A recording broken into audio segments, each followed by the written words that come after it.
As rubble gets pulled off of your aching body, your blurry vision locks eyes with some nasty little freaks.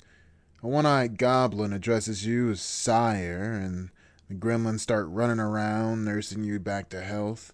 They help you don a suit of armor, and while they're suiting you up, like a medieval Iron Man meets Bargain Bin Sauron, the Yoda and Nick Fury cosplay explains that it's time for you to take up the mantle of evil Overlord. Apparently, your predecessor was brought low by the 7 heroes of the realm.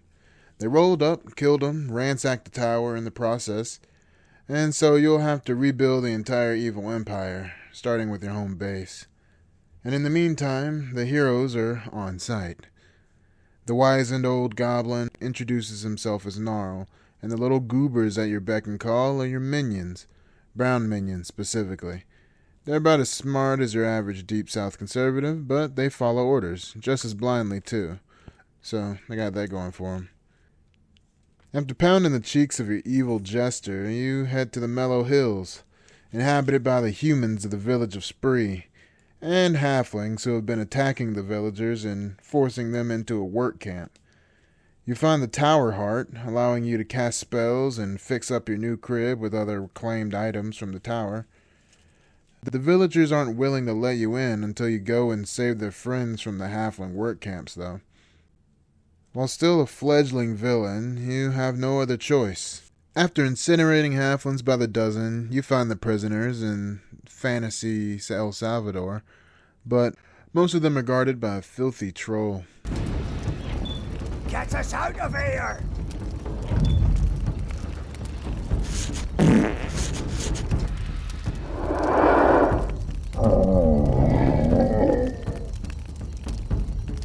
Fortunately, the villagers you free first are all too willing to help you save their people.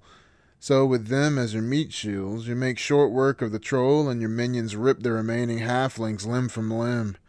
It should be said that while you need to roast halflings, trolls, and even sheep for life essence to summon more minions, you can kill innocents too, for essence and to increase your corruption, which makes you more powerful.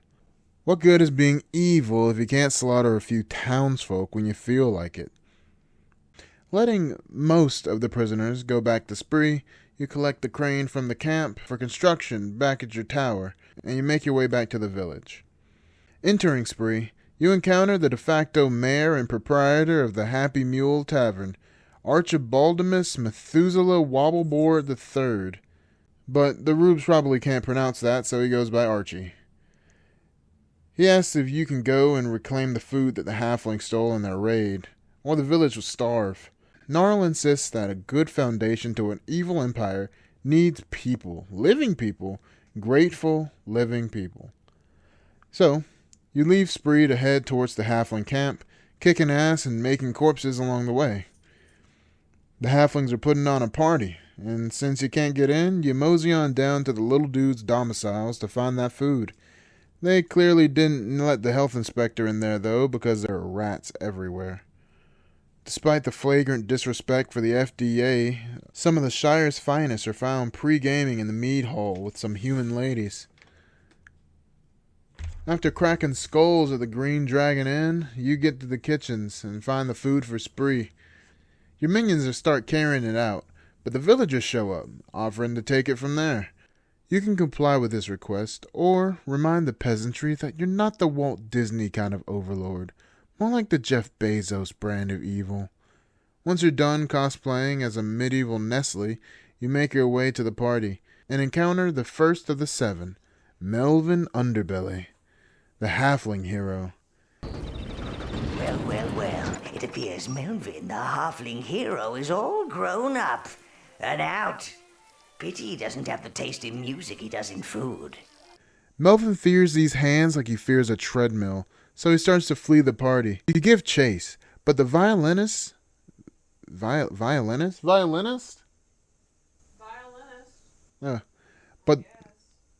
the violinist starts laying down a solo that would single-handedly jumpstart global warming. It was heat.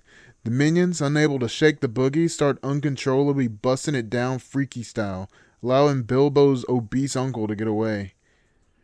You follow him into his private kitchen, where you find his cooks have trapped the red minions and are using them to cook his no-face level proportions.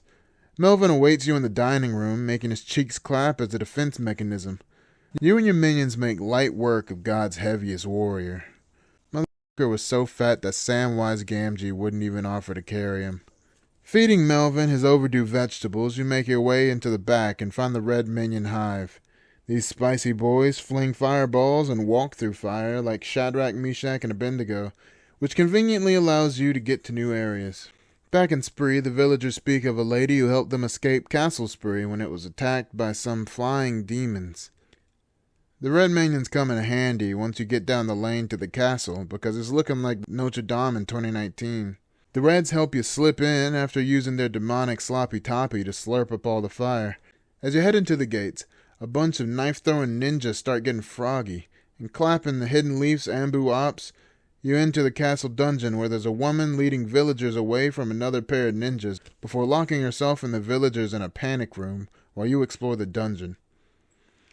She instructs you on how to control your minions and introduces herself as Rose. She fills you in on events too. There's some sort of plague running rampant in the city of Heaven's Peak, and she was trying to use Castle Spree as a shelter for the refugees who weren't infected. But then the Foot Clan showed up, and despite the danger to her and her refugees' lives, Rose won't leave until she gets her luggage, so it's up to you to deal with the raiders. Eventually, you come across some eldritch flying eyeball monster guarding Rose's luggage, for some reason. Using superior tactics, you banish Lovecraft's child back to hell to be with his father, and collect Rose's stuff. She thanks you and joins you as your mistress. The nerd kinda invited herself, but hey, evil overlords need a strong, independent queen, so that's fine for now. She shows the Tower Heart the gate near the city of Heaven's Peak, where you should head next, to continue to conquer the lands. The city resides in the swamplands, with the citadel of Angelus Keep residing inside. Meanwhile, the peasants have escaped the inner walls of the city, fleeing the plague, and are camped just outside the drawbridge. The Seymour citizens were trapped inside, under orders from the Paladin governor, Sir William, one of the 7. Apparently he closed the gates after the plague began to turn people into zombies. And they make a mention that he canceled his own wedding as well, but we'll get to that later. Most of the refugees in camp aren't willing to help an outsider get into the city, but one man wants to help his family still inside. So he points out the sewer entrance by the lake, which has had some refugee trafficking out of it. But Gnarl warns that it's going to take blue minions to cross water, so the search begins. While your minions give their best Rick Grimes impressions on the local undead populace, you chance across a succubus in the marsh. But a man like the Overlord refuses to pay for it, especially when the payment is his mortal soul, so you toss her to your boys. Then, you spot some blues waving in front of a cave entrance. Unfortunately, they're behind some poisonous spores produced by some nasty little mushrooms. Much like water and fire need blues and reds to bypass, respectively, these little toadstools need green minions to conquer. Whether through prior exploration or through necessity here, you make your way back to the Mellow Hills, where just outside the gates, some villagers from Spree are complaining about overgrown roots. They can't be burned or cut, and the fire that they said is only a mild issue with your reds. So they show off their grapefruit technique, and you advance into the Evernight Forest. Gnarl recaps how the elves lived here, and it was filled with their magic, allowing elves and nature to exist in harmony. But now, the place is corrupted. Shortly after arriving, you encounter 2 specters. The elves here are all dead except for their leader, Oberon Greenhaze, the elven hero, who seems to be the cause of his people's fall. The ghost elves speak telepathically from the great beyond. They tell you that the unicorns have been corrupted as well, and you need to put the suffering beasts down. Not willing to miss an opportunity for bloodshed, Dark Master sends his minions in their way, collecting the broken horns for sport, and for weapons. Further into the forest, you fight through some skull-wearing rat archers before beholding the elf on the shelf himself. The elf on the shelf himself. I'm so funny. Apparently, when Oberon returned home to Evernight, he became docile and refused to fight. And when dwarves bust onto the scene, all Big Bro did was take a nap. He got swaddled by a magic tree, and as it grew, he began the dreaming, creating monsters from his nightmares, which drove out the dwarves, but also sucked the life out of the forest, corrupting it with the roots. And once the tree grew to cover the path of the invaders, the dreaming didn't stop. So sad. Anyway, Sleeping Beauty's on the hit list, and you have to conquer the dwarf lands too. You get to work destroying roots that give the big guy energy. And soon, you see the green minions duck into some of those poisonous mushrooms from before. Lewis and Clark your way through the jungle and find their hive. A few minion sewer slide bombings later, you enter the Viridian Caverns, where the green minions lead you to their hive. These specific murderous followers are not only poison immune, but also the dope junkies can eat the poisonous mushrooms to let you and every other minion pass. Most importantly, they go to your biggest of ops and give him a prison shanking from behind that would have Wes Watson's cheeks trembling. They're the nastiest minions in your arsenal, only spanking and shanking from behind. They even camouflage themselves to clap cheeks harder when someone runs up on them. Greens help you explore a bit more of Evernight, but it becomes clear that you need the blues to get to the last root nodes and take Eberron out. Returning to the scenic, plague-ridden marshes of Heaven's Peak, the green minions grant you access to the Boombo Bird Caves, the location of the Blue Minion Hive. As mentioned, the blues can cross water without drowning like the others, but they also act as your minion's white mage, resurrecting the fallen for an eternal life of servitude to their master. Generous, I know. However, they aren't much in the way of running fades and would prefer to run away, which is difficult for them, since the cave they've shacked up in has them sleeping nose to toes with boombo birds, and these prehistoric holdouts are extremely territorial. Using your embiggened brain, you use the dodo's instinct to lure them away from the rest of the blues, sending a great number of the foul back to extinction. Since blue minions are magical, they're the only ones who can deal damage to wisps, dead elves, and other magical beings without corporeal forms. That is to say, they reach into the ether to pimp slap anything without a physical body. Granted, that's a pretty niche skill, but necessary, considering what you need to do to get out of the caves.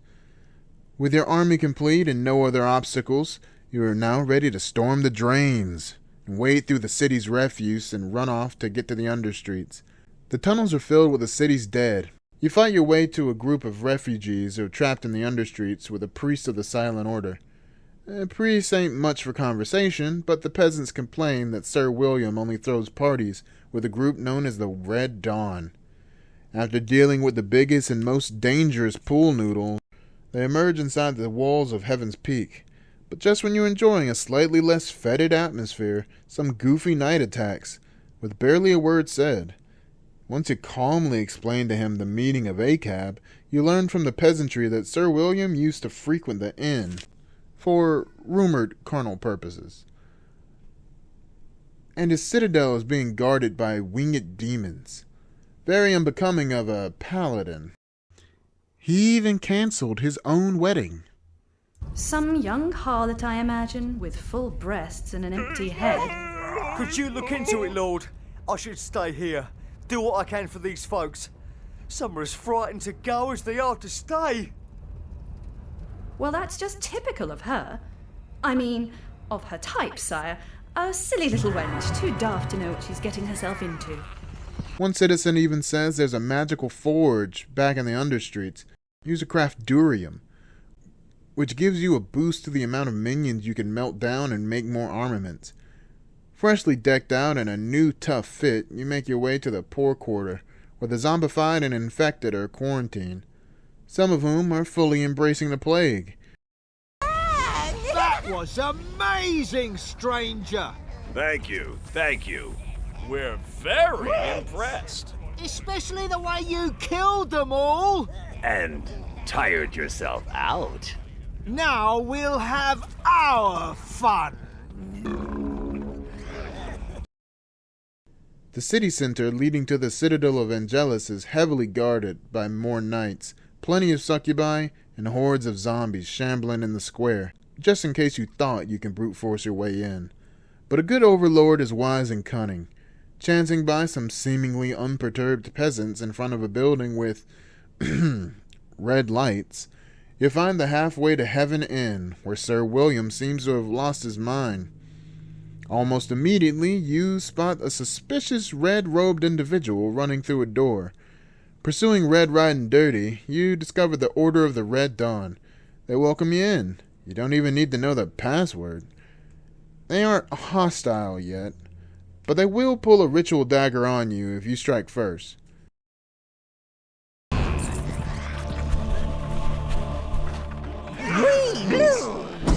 Greens. It becomes clear these cultists aren't just down to clown, but thralls for a succubus queen, who has Sir William simping hard, giving up his whole city for the nookie. As an added bonus, she and her sisters have been spreading that zombie plague around, with Sir William's knight working directly in tandem to help inflict the population with demon STIs. Heading into the back chamber of the inn, you meet the queen herself. Sicking her minions on her like pay piggies on Feet Finder, you send her back to the first layer of hell. The queen is dead, long live the king. While removing her idol from the room, Rose mentions that Velvet, the woman Sir William cancelled on for a succubus queen, is Rose's sister. She reckons Velvet is in a spot of trouble by the looks of things. Exiting the inn, though, the effects of the defeated queen can already be seen, as the knights, succubi, and a large number of undead have vacated the area. Strolling through the flaming, rubble-littered streets, you spot more refugees outside of the gates of the Silent Order. At the behest of Rose and the call for blood, you go to force the order into submission. The intelligent thing to do would be to use the angry mob as a distraction to slide upstairs and through the barricade to get an easy shot at the order's spellcasters, since they keep resurrecting their knights faster than you can kill them. But, however you do it, once you start squaring up with the order priests themselves, they all of a sudden want a truce. With the city under your control, you can now go and confront Sir William the Black, and remind him that not only is he on the list, but that infidelity is a sin. But not as much as that hairstyle, which should be a straight-up crime. Busting in on Sir William's freak-off, he hits you with the cold water that he actually remembers you. You! Didn't we leave you for dead in that god-forsaken tower? You certainly should not be turning up at my party uninvited and flouting the dress code. He tries to flee and hide behind those Red Dawn cronies and the succubus e-girls, but he can't escape the minion meat sandwich he's about to eat. Making his final stand, he mentions another of the seven had a hand in this. The wizard taught me how to seek my freedom. I won't let you take it, you uncouth lout! Never! With ease, you send Willie to be with his mistress. And his Red Dawn homies peace out as soon as it's over. Using William's staff, you repair a wheel leading to a locked door. And inside, you meet Rose's sister, Velvet. And, she's everything you could ask for in an evil mistress. So William really was on some different timing with his decisions. But Rose urges you not to listen to Velvet, and thus begins the Battle of the Babes. Whichever sister is chosen as mistress, the other is unhappy. However, you gotta go with Velvet. Sure, it increases your corruption level to dump Rose, so there's a bonus. But Rose has no style, and Velvet is all, aesthetic. The obvious choice. Better pack your bags, sister. And I thought you had a brain somewhere beneath that armor. With your main squeeze safely in your tower, it's time to head back to Oberon for a little wake-up call. Moving through the swampy forest is still difficult, but possible with the blues. While breaking Oberon's agricultural bowls, you come across some dead elves protecting a sacred mother goddess statue. While one of the elf ghosts casts an infinite ramble on you, we get a glimpse of another of the 7 heroes infiltrating the temple, Jewel, the thief hero of the sands. She's running with those Naruto extras from Castle Spree, and together they push over a coffin, which holds the door's enchantment, showing us the way. Pushing past the heaps of dead dwarves, guardian spirits, and ambushing ninjas, the Overlord's horde makes it to the main chamber. Jewel has gotten there first, though. But none of that matters as everyone discovers that the guardian elves were slacking long before the current heist. The dwarves had long since taken the statue of the mother goddess in their siege long ago. Jewel decides to peace out via one of those eyeball creatures she calls overseers, but is interrupted by the tank of the seven, Khan. Honey, love muffin, I found you.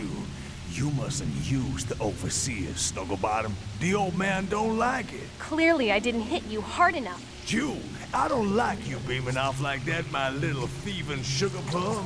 Just stop talking. It makes Khan angry! Look what you did! Come on, you great lug. Let's go. With the two heroes gone and the elves succumb to grief, the Overlord finishes castrating Oberon's forest, disabling his barrier and waking him from his sweet slumber. Once I deserted my people, my forest, and I have been punished. I will not desert them again. Oberon summons Roots and Nightmares to save him from the ass beating he's receiving, but in the end, the Overlord puts him back to sleep, permanently, scoring his army a passage straight through Oberon's bisected tree carcass into the Golden Hills, Dwarf Country. The dwarves are industrious and all about Gold! They got bombs, guns, beer, and serious slug infestation. Unrelated. They're also holding the last of the elven race as slaves. Let us out! Quick, before the guards return! Like in the real world, when the dwarves or minions drink booze, they get wild, dealing more damage and taking less, making ye who controls the drink the winner in most cases. After clearing the outskirts camp, they make their way to the mines, where an elf whines about his kin being trapped with a bunch of gold. All the Overlord has to do is kill a rock golem in the way. And since the elves going free is but a side effect of tax collection, it's no problem if something horrible befalls them after they leave. And the dwarves are already dead to rights. Either way, the gold is plundered at the behest of the mistress, and the band makes their way to the stronghold that guards the brewery. Another elf reveals that the dwarves indeed have the Mother Goddess statue, and are making the elves build a new temple before he hits us with a Family Guy death pose. The dwarves have a volcanic golem protecting it though, and the area is chock full of huge stony armadillos, so it's an ordeal making the trek through the maze of a quarry. Once you reach the bottom with the golem, an overseer appears, only to be spanked by Dwayne Johnson. Releasing the rocky roly-polies to charge into the big brute fells him, and gets the evil master a hot date with the coveted Mother Goddess. But Mama's not quite what she seems, as the statue's hollow. Shoddy elven craftsmanship, no doubt. Still, Gnarl hatches a scheme to send minions with the statue and scout out Jewel's hideout. And all according to Keikaku, the Overseer reappears and takes the Mother Goddess, filled to the brim with minions. While the forward scouts are running their covert mission impossible, the Overlord pushes further into the bowels of the brewery. He forces dwarves from their homes and stomps out all resistance. With the prohibition firmly in place, they are that much closer to the dwarven king and hero, Goldo. Once again, the elves whinge and beg the Lord to help them, saying that all the surviving elven women are trapped in Goldo's fortress. Without the ladies, the elven race is doomed. But more importantly, that's the location of Goldo's hoard of gold. Plus, there's an arcanium mine with a new smelter nearby, so the elven ladies can wait. When the warband does eventually make their way into the royal halls, they find that the pillars and walls have been structurally weakened from all the fracking and mining. Dig, baby, dig, huh? Confronting Goldo, the gold-clad dwarf immediately turns tail and runs. That is, only to come back driving a flame-throwing tank. Bringing a tank to a fight is an objectively good plan. However, leaving explosives everywhere is very much not. After showing Goldo all that glitters, you find his beloved gold, but the fighting left the unstable pillars in crumbling heaps. With only a moment to command the minions, the Overlord makes his choice, either saving the elven race or grabbing hella bands before the entire mountain crashes on top of them. And if you're a Sigma, you know which one is more important, getting money or getting ladies. Returning to the tower for some R&R, Gnarl informs the Dark Lord that the minion scouts have located a tower gate out in the Ruborian desert where Jewel is hiding out. But first, it would be a waste of all that newly acquired gold to just leave it. As a bonus to upgrading the tower statues, floor, and spires, your mistress calls you up to the private quarters to, talk infrastructure. Mistress Velvet requests the pleasure of your company in your private quarters, sire. There you are, my darling. Now, the first thing we have to do is get you out of that heavy armor. Nice! Oh, sire.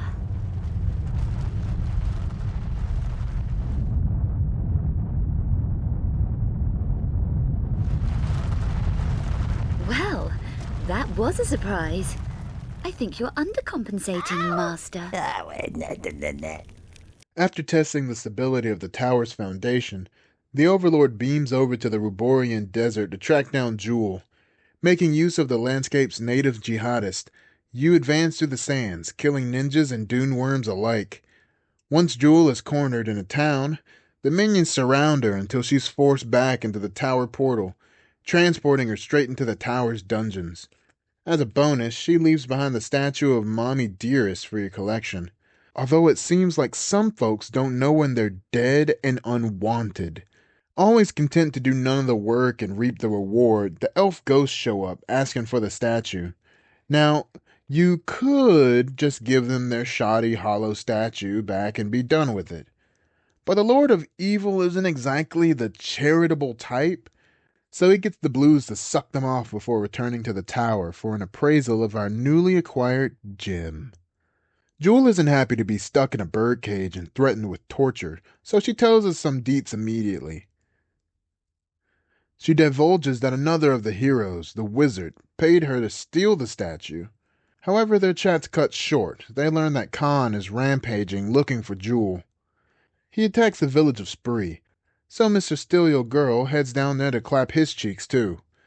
Greeted by one of the peasantry, the Overlord gathers his forces and follows him to Spree, only to have an ambush try to jump him. After revoking their subscriptions to life, the villager grovels that they threatened his sheep. But as a subject to an evil overlord, he shouldn't betray his master, even if they did threaten his lovers. Punishing the peon, the overlord moves into the village, where Khan brought more of the evil eye overseers, which are spawning in foot ninjas over time. Getting the minions up high to rodeo on top of the Eldritch abominations, they ride them till they die of copious amounts of stab wounds. The villagers come out of hiding, those that haven't died to Khan or the Overlord, that is. The Overlord can punish them for their betrayal, or just leave to follow Khan's bitch ass, since he ran to Heaven's Peak, leaving the remaining villagers since they didn't really have a say in things, plus an Overlord needs some morons to actually lord over. Well, he did kill that one guy. Sorry, Lord, but our new master's so much bigger than you. Here come his servants.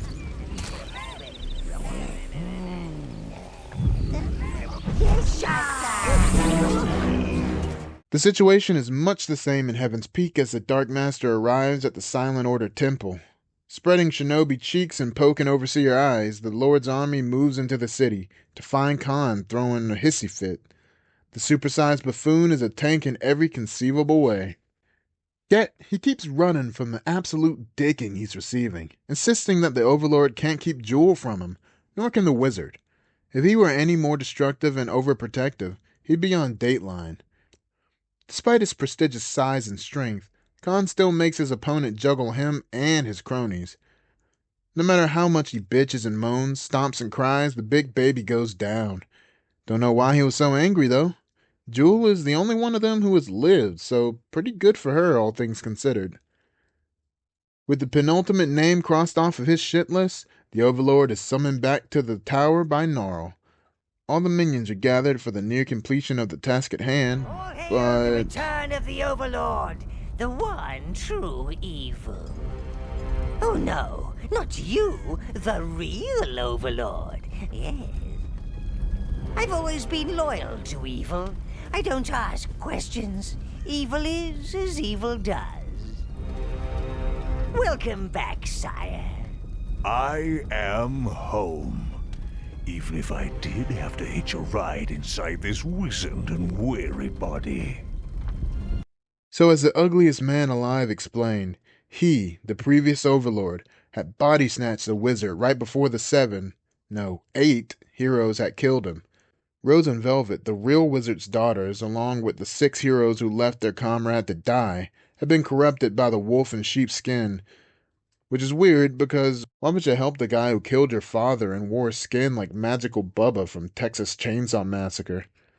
Granted, they do mention that their father was kind of distant, so maybe that's why.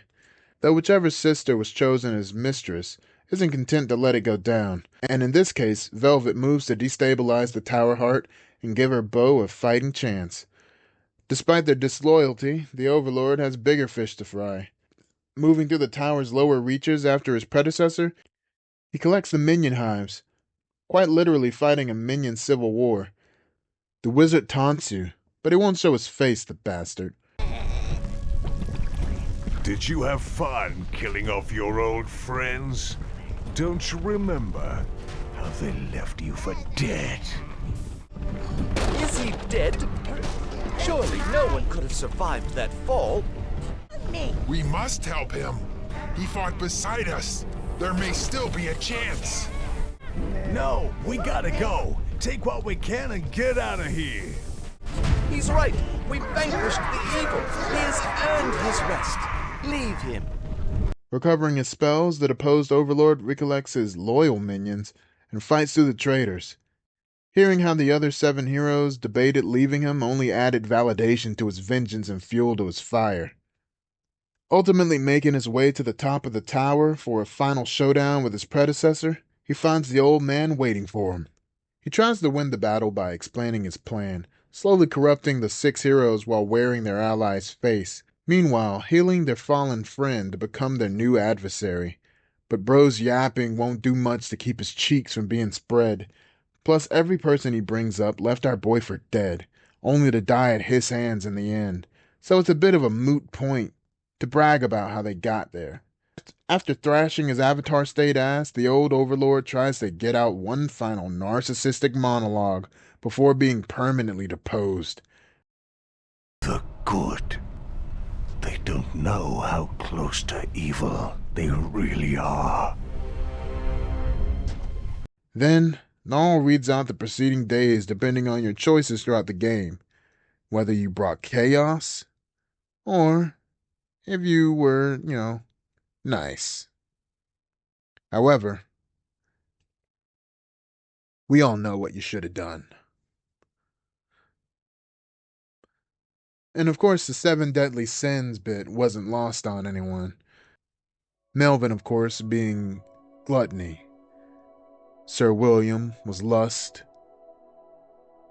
Eberron, sloth.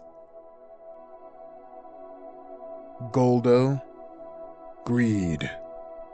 Jewel, envy. Khan, wrath. But then that leaves a one question. Was the wizard prideful? Was the old Overlord prideful? Or is it you, the 8th hero, the new Overlord, who was pride all along?